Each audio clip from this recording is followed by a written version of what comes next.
Kate, how are you? I'm Margo. It really sounded like that. Wasn't she brilliant? Thank She's you.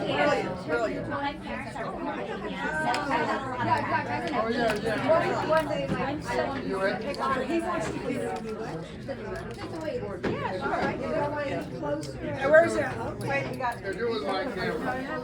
Fast. No. This is what I I know. Thank you, Kate, for this. You saved my life. You're so funny. Oh, hi, Kate. Nicole said to say hi. I'm Scott. Oh, hey, Scott. Nice to meet you. Is that true? Not as funny as you. You're my favorite. You're Nicole. Oh, she's actually on the board of my company. Yeah, I do indie film reporter. Afterwards, we can talk. Очень хорошо. Did you like it, Michael? Okay.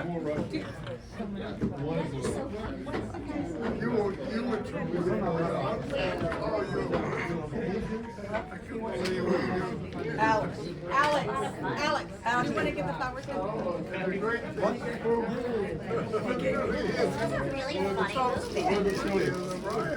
Alex got me. I think this movie should have a cult following. All right, everyone, we're gonna be starting in 2 minutes here. Have him start filming.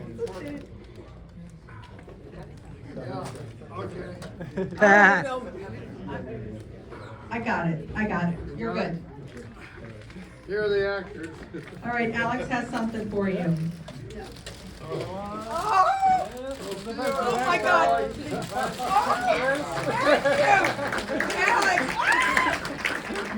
Alex is, let me introduce Alex, is our cinematographer. Greatest, by far the greatest cinematographer I have ever worked with in my life, and this is my 20th movie. He is the best cinematographer by far that I've ever known. I agree. And we all agree. There's nobody like him. Thank you. Oh my God. All right, everyone. Do you have a mic? Yeah, I have a mic. Oh, it's only. Don't they all need mics? Oh, and I'm going to be here to pass it around. So, I don't need a mic. I am a Shakespearean actor. You know that? Bravo! my name is Kate Elfatah, and I'm going to moderate some questions today. But if you have any questions, just raise your hand, and I will come down and give you the mic. But first, I'd like to just start off with everyone introducing themselves and their role within the movie. My name is Margo Goldstein, and I play Natasha.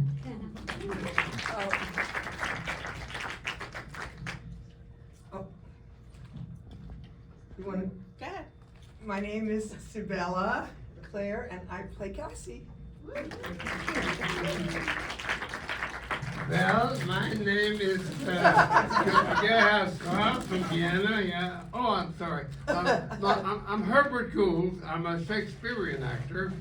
I used to be a doctor, and I used to be a pilot. I used to be a major in the Air Force. I'm a professor at the medical school. How about that? And my name is Michael Slack, and I was one of the producers. And he does a lot of stuff. My first question is, what inspired the creation of Cassie Cole as a character? Like, where did she come from? To be honest, she is the reincarnation of another woman, which is the prequel to this movie.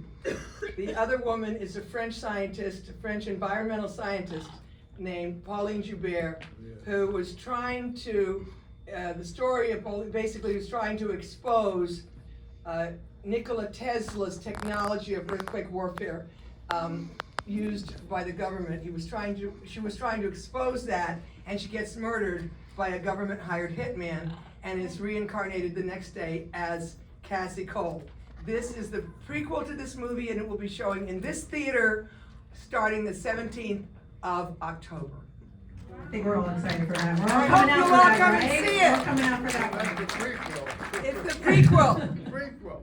And Dr. Strauss is in it big time. Because I really need a psychiatrist when I find out that I'm reincarnated from a French woman. Oh, she did.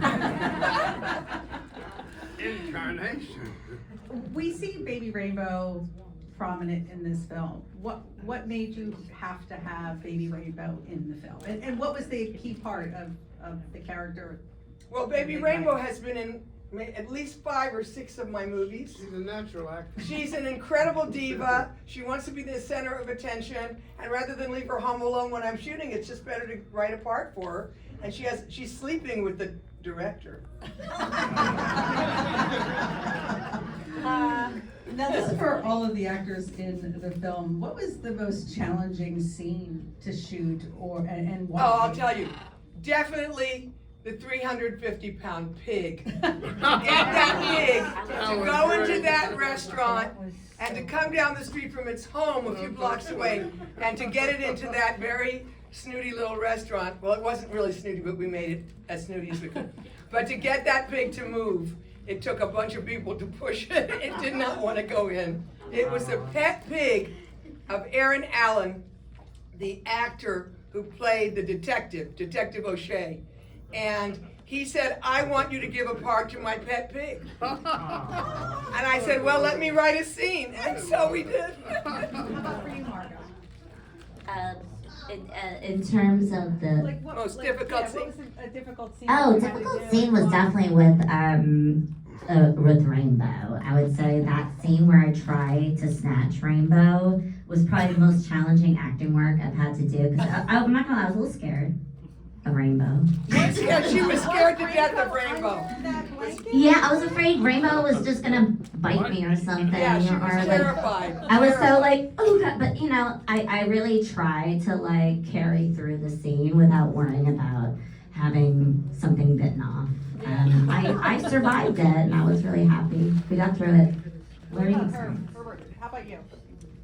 Oh, she wrote the script, and she conceived that the psychiatrist should be from Vienna, like Freud. So I had to get an accent. So I can Deutsch sprechen bisschen, and so I knew a little German, and I tried to get that over that I was a German Viennese psychiatrist. I studied with Freud, you know. So that was a character I tried to create.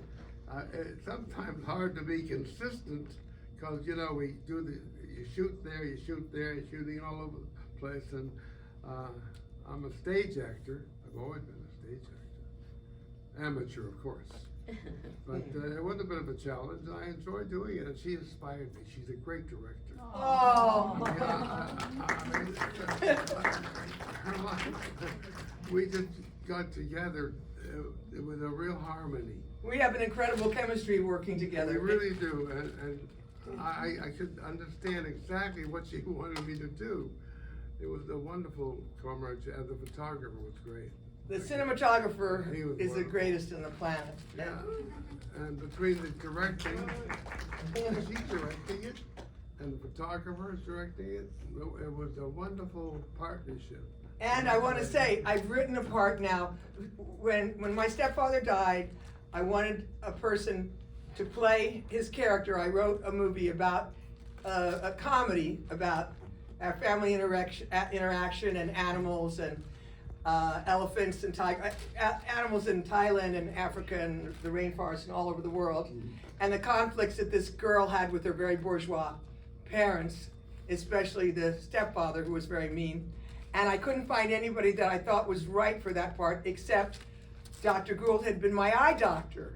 And I thought he was the only one with the snobby enough I accent. operated on her. Yeah, he gave me 20/20 vision. I was legally blind as a kid, and he gave me 20/20 vision. So yeah, so I really adored him, but I didn't know him very well. But you saw me as an amateur. No, didn't even see you in the. I just knew you were in that club, and I called you one day, and I just asked if you'd be willing to maybe play in a movie that I'd written, and would you read for me? And he came over and he read down by the river. We sat on a bench and he read it so brilliantly. And once we did that, it's never been the same. I said, I want you in every one of my movies because he was so good that I've written a part for him in every movie since then, and I always will. Yeah. Well, speaking of that, one of the things that, Oh, I played the bad guy. He's gonna be a bad guy in the next Yeah, the one. next one was a bad guy again.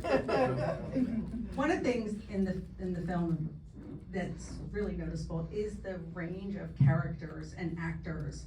What are some of the traits or elements that you want to find when you're casting for this film, or that you were looking for? You wanna answer that, Michael? Because Michael is so Michael is brilliant.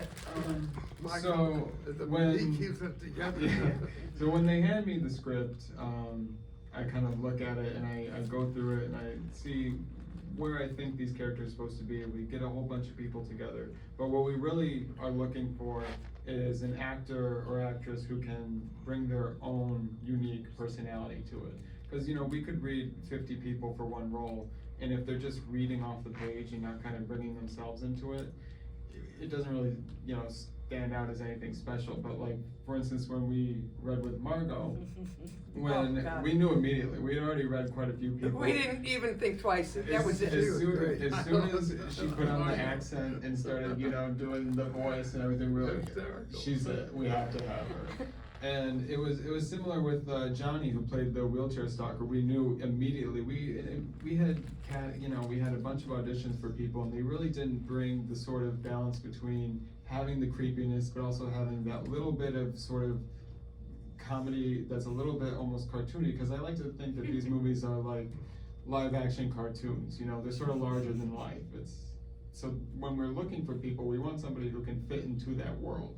And a lot of the time, they do have to have that strong comedic backbone, which, you know, we already established when we did the first project with these two, because they can, you know, they love to have fun on set, though.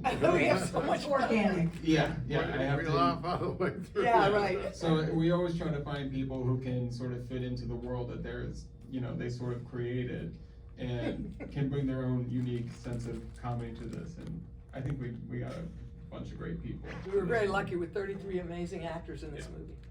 What advice as a producer would you give to independent filmmakers that are trying to do their own thing? Because this is definitely, it feels very real and human and experimental at times. So what advice would you give to indie filmmakers? I think at the end of the day, you just have to make it.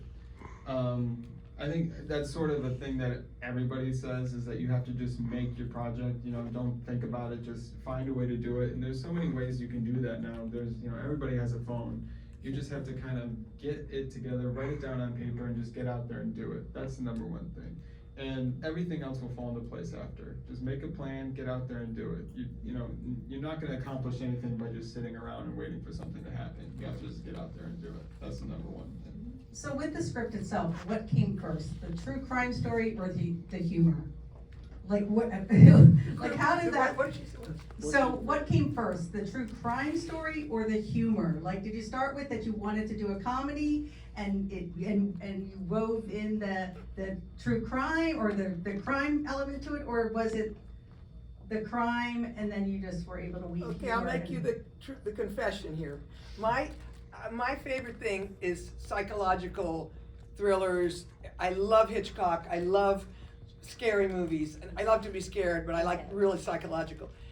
And yet, I can't really make one of those without making it funny. I can't help it. I just can't do it seriously.